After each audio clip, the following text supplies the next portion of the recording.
हर रोज एक नई कहानी देखने के लिए चैनल को सब्सक्राइब करें और बेल आइकन दबाना ना भूलें। यार बहुत भूख लग रही है, क्या करें? मिस ने तो हॉस्टल से भी निकाल दिया। हाँ यार वो तो है, ऊपर से पैसे भी तो नहीं है। मंथ का लास्ट वीक चल रहा है यार पेट में चूहे गुड़गुड़ कर रहे हैं मेरे। मिल गया आइडिया। पैसे नहीं है तो क्या हुआ, कपड़े तो है ना। चल चल शादी में जाने के लिए रेडी हो जा। शादी में? अब मैं जो बोलूँ तू वैसा कर और जल्दी से थोड़ा टच अप कर ले। इतना बोलकर दोनों मेकअप करके शादी में घुस जाती हैं और सबसे स्माइल करके नमस्ते करते हुए अंदर पहुंचती है। ऐसा करके वो फूड सेक्शन तक जाती है जहां बहुत सारी डिशेस होती है। दोनों के मुंह में पानी आता है, जिसके बाद वो दोनों पेट भरकर खाना खा लेती है। वो दोनों खाना खा ही रही होती है कि तभी कैमरामैन उनके पास आकर उन्हें खाते हुए जूम करके उनकी वीडियो शूट करने लगता है। तभी स्वीटी उससे कहती है, अरे भैया ऐसे क्या शूट कर रहे हो खाना खाते हुए? अरे अच्छा लगता है क्या ऐसे खाते हुए लड़कियों की वीडियो बनाना? कैमरामैन वहाँ से चला जाता है और थोड़ी ही देर में स्वीटी के पास शौर्य नाम का एक बहुत ही गुड लुकिंग लड़का आता है, जो उसे बहुत देर से खाते हुए देख रहा होता है। और फिर वो बोलता है, excuse me miss, do I know you? पहली बार देखा है आपको। आप लड़की वालों की तरफ से हैं क्या? जी जी, फ्रेंड ही है मेरी। ओह आपकी फ्रेंड। अगर आपकी फ्रेंड है तो आपने इतने सिंपल ड्रेस क्यों पहनी है? आपको तो अपनी फ्रेंड के साथ होना चाहिए था ना। बहुत फीकी सी लग रही हैं आप। जी वो क्या है ना, मुझे ज्यादा टाइम नहीं मिल पाया रेडी होने के लिए, दैट्स व्हाई। ओए स्वीटी जल्दी कर, सिक्योरिटी गार्ड को पता चल गया। बात सुनकर स्वीटी प्लेट जल्दी से टेबल पर रखकर जैसे ही चलती है वो शौर्य की बाहों में गिर जाती है। जिया फिर से उसे आवाज देती है और वो दोनों हड़बड़ाहट में वहाँ से चली जाती है। जाते वक्त स्वीटी का एक इयररिंग शौर्य के पास गिर जाता है और वो उसके पीछे जाता ही है कि इतने में वो दोनों गायब हो जाती हैं। दोनों वापस अपने हॉस्टल पहुंचती हैं। कुछ ही देर के बाद स्वीटी करवटें बदल रही होती है, लेकिन उसे नींद नहीं आती क्योंकि वो जैसे ही आंखें बंद करती है उसके सामने शौर्य की झलक आ जाती है। वहीं दूसरी ओर शौर्य को भी कुछ ऐसा ही लग रहा था और वो हाथ में स्वीटी का एक इयररिंग लिए खुद से बोलता है, ऐसा क्या कर गई वो लड़की जो मुझे इतना सता रहा है? उसका एक झुमका पल पल मेरे दिल को चीर रहा है। शायद उस लड़की से कुछ तो ताल्लुक है मेरा। बार बार उसी के बारे में सोच रहा हूँ। वक्त बीतता जाता है। दोनों की पढ़ाई कंप्लीट हो जाती है, जिसके बाद वो दोनों अपने अपने घर चली जाती हैं। कुछ ही दिनों के बाद दोनों शॉपिंग करने के लिए एक मॉल में जाती हैं और ड्रेस खरीदने के बाद दोनों कहती हैं, ओए उस दिन फ्री का खाना खाया था, मजा आया था ना? हाँ यार बड़ा सुकून मिलता है फ्री का खाना खा के। बस फिर क्या, आज दोबारा फ्री का खाना खाते हैं। बस अपना पर्स शॉपिंग बैग में छुपा ले। इतना बोलकर दोनों शॉपिंग बैग्स को वहाँ रखवा देती है और फिर एक रेस्टोरेंट में चली जाती है, जहाँ स्वीटी फुल ऑन ऑर्डर करते हुए कहती है, भैया एक काम करो, 2 वेज थाली प्लस 4 नान और 2 मिस्सी रोटी, 1 एक्स्ट्रा सलाद और हाँ डेजर्ट में मटकी कुल्फी लाना मत भूलना। ओके मैम, और कुछ? नहीं नहीं भैया, अभी के लिए इतना काफी है। स्वीटी की बातें सुनकर वेटर कुछ ही मिनटों में सारे ऑर्डर लेकर आता है और दोनों बड़े ही चाव से सारा खाना खत्म कर देती हैं। जैसे ही कुछ देर के बाद वेटर बिल लेकर आता है तो बोलता है, मैडम बिल टाइम। जी भैया अभी देती हूँ।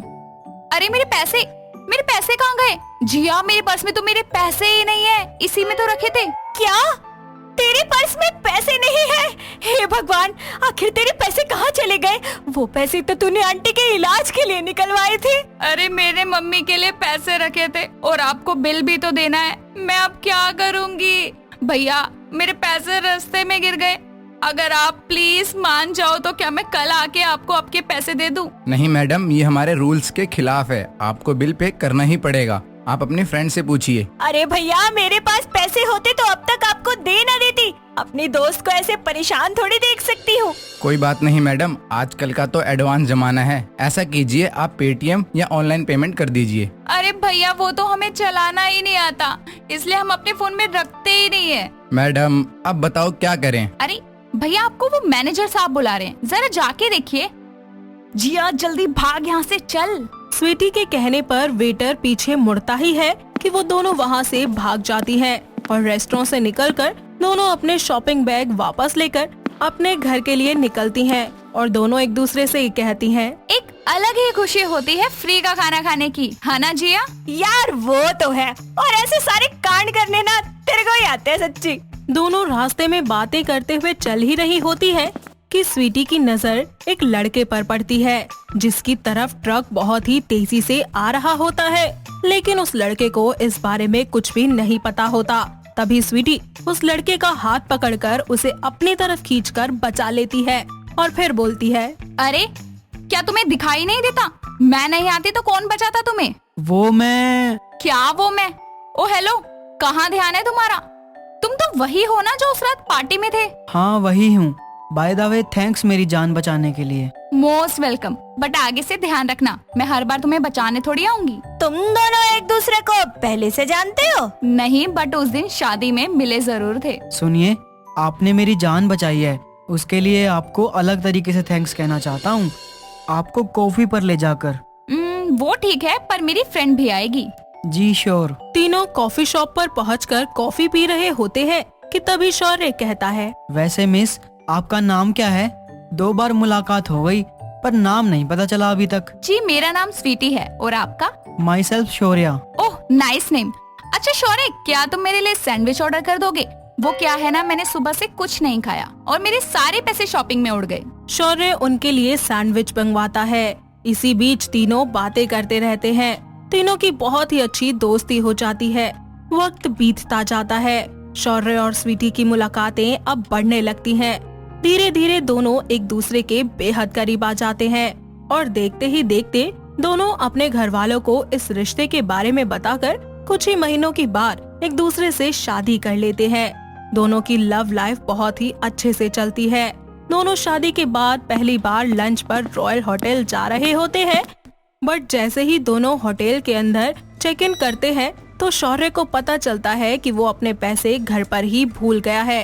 साथ में स्वीटी भी अपना पर्स नहीं लेकर आई है। ओह नो, अब क्या करूं स्वीटी, मैं अपना वॉलेट नहीं लेकर आया, घर पर ही भूल गया। तुम लाई हो क्या? नहीं शौर्य। यार आई एम सो सॉरी, हम आफ्टर मैरिज पहली बार आए हैं और मैंने इतनी बड़ी मिस्टेक कर दी। तुम्हें भूख भी लग रही होगी ना? कोई बात नहीं शौर्य, अनजाने में हो गया। वैसे मेरे पास एक आइडिया है जिससे हम फ्री का खाना खा सकते हैं, तो चलिए मेरे साथ। दोनों टैक्सी में बैठते हैं और पास के ही एक गुरुद्वारे पर उतर जाते हैं। तभी स्वीटी कहती है, शौर्य ये देखिए हम कहाँ आए हैं। शादी के बाद सबसे पहले हम यहाँ आए हैं। कितने लकी है ना हम, भगवान के दर्शन भी हो जाएंगे और मुफ्त का लंगर भी खा लेंगे। क्या कहते हो आप? वैसे स्वीटी, बात तो बहुत पते की कही है तुमने। इससे अच्छा बेस्ट प्लेस नहीं हो सकता हमारा टाइम स्पेंड करने के लिए। दोनों अंदर जाते हैं और पॉकेट में बचे हुए चिल्लर से शौर्य प्रसाद खरीद लेता है, जिसके बाद दोनों सर ढककर गुरुद्वारे में जाते हैं और वहाँ पर मत्था टेकते हैं। कुछ ही देर के बाद वो दोनों लंगर खाने के लिए बैठ जाते हैं, जहाँ स्वीटी देखती है कि सभी लोग एक साथ बैठकर खाना खा रहे हैं और सभी को एक समान खाना दिया जा रहा है। वो बिना किसी भेदभाव के ये सब देखकर अपने मन में सोचती है, हाय रब्बा, मैं आज तक फ्री का खाना खाती रही, पर आज ये देखकर समझ में आ रहा है कि जब सारे लोग साथ मिलकर खाना खाते हैं तो कितना सुकून मिलता है। मैं आज से फ्री का खाना छोड़कर सेवा करूंगी। जिसके बाद वो दोनों खाना खाते हैं और फिर वहाँ से झूठे बर्तन साफ करके और सेवा करने के बाद दोनों वापस घर लौटते हैं और अगले हफ्ते अपने घर वालों के साथ एक बार फिर से गुरुद्वारे जाते हैं, जहाँ सभी लोग एक साथ टाइम स्पेंड करते हैं। सेवा करने के बाद लंगर भी एक साथ ही खाते हैं। दोस्तों, अगर आपको ये कहानी पसंद आई तो इसे लाइक करें, शेयर करें और कमेंट करके बताएं कि कहानी में आपको सबसे अच्छा क्या लगा।